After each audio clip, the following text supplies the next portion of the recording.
عن عبد الله بن عباس رضي الله تعالى عنه قال আব্দুল্লাহ ইবনে আব্বাস রাদিয়াল্লাহু তাআলা আনহু থেকে বর্ণিত তিনি বলেন কান রাসূলুল্লাহ সাল্লাল্লাহু আলাইহি ওয়াসাল্লাম ইউআল্লিমুনা হাযা দুআ কামা ইউআল্লিমুনা আস-সূরাতা মিনাল কুরআন। যে রাসূল সাল্লাল্লাহু আলাইহি ওয়াসাল্লাম আমাদেরকে এই দোয়া শিক্ষা দিয়েছেন যেমনি ভাবে আমাদেরকে কোরআনুল কারীমের সূরা শিক্ষা দিয়েছেন। সুবহানাল্লাহ বলেন। সেই দোয়াটা কি? সেই দোয়াটা হলো আল্লাহ নবী বলেন আল্লাহুম্মা ইন্নী আউযু বিকা মিন আযাবি জাহান্নাম ওয়া আউযু বিকা মিন আযাবিল কবর ওয়া আউযু বিকা মিন ফিতনাতিল মাসীহিদ দাজ্জাল ওয়া আউযু বিকা মিন ফিতনাতিল মাহইয়া ওয়াল মামাত। আমার সাথে প্রত্যেকে বলেন আল্লাহুম্মা আল্লাহুম্মা ইন্নী আউযু বিকা মিন আযাবি জাহান্নাম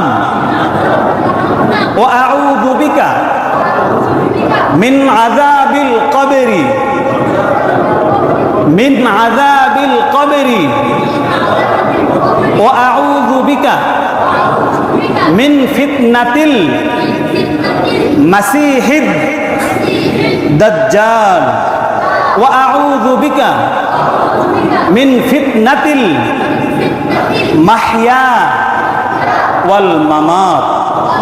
আল্লাহ নবী সাল্লাল্লাহু আলাইহি ওয়াসাল্লাম বলেন আল্লাহুম্মা হে আল্লাহ ইন্নী আউযু বিকা আমি তোমার কাছে আশ্রয় প্রার্থনা করতেছি মিন আযাবি জাহান্নাম জাহান্নামের আযাব থেকে ওয়া আউযু বিকা মিন আযাবিল কবরি এবং আমি তোমার কাছ থেকে কবরের আযাব থেকে পানাহ চাচ্ছি ওয়া আউযু বিকা মিন ফিতনাতিল মাসীহিদ দাজ্জাল আমি তোমার কাছ থেকে মাসীহ দাজ্জালের ফিতনা থেকে পানাহ চাচ্ছি ওয়া আউযু বিকা মিন ফিতনাতিল মাহইয়া ওয়াল মামাত। ওগো আল্লাহ আমি তোমার কাছ থেকে জীবন নামক এবং মৃত্যু নামক ফিতনা থেকে পানাহ চাচ্ছি।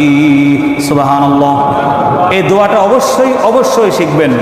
যাদের খুবই আগ্রহ আছে আমার কাছে আসবেন, দরকার পড়ে লিখে দিব। এই দোয়াটা শিখবেন। এই দোয়াটা শিখলে আল্লাহ তাআলা রাসূল শিক্ষা দিয়েছেন। চিন্তা করেন আব্দুল ইবনে আব্বাস বলেন কানা রাসূল সাল্লাল্লাহু আলাইহি ওয়াসাল্লাম ইউআল্লিমুনা হাযা দুআ কামা ইউআল্লিমুনা সূরাতা মিনাল কুরআন। রাসূল আমাদেরকে এই দোয়াটা এমন গুরুত্ব সহকারে শিক্ষা দিয়েছেন যেমনটা কোরআনুল কারীমের সূরা গুরুত্ব দিয়ে শিক্ষা দিতেন, ওই গুরুত্ব দিয়ে আমাদেরকে শিক্ষা দিয়েছেন। এজন্য প্রত্যেকেই এই আমলটা এই দোয়াটা পড়ার চেষ্টা করব তো ইনশাআল্লাহ। এই হাদিসের ব্যাখ্যায় গেলাম না, সময় সংক্ষিপ্ত। পরে আসেন রহমানের বান্দাদের ৫ম নাম্বার গুণ।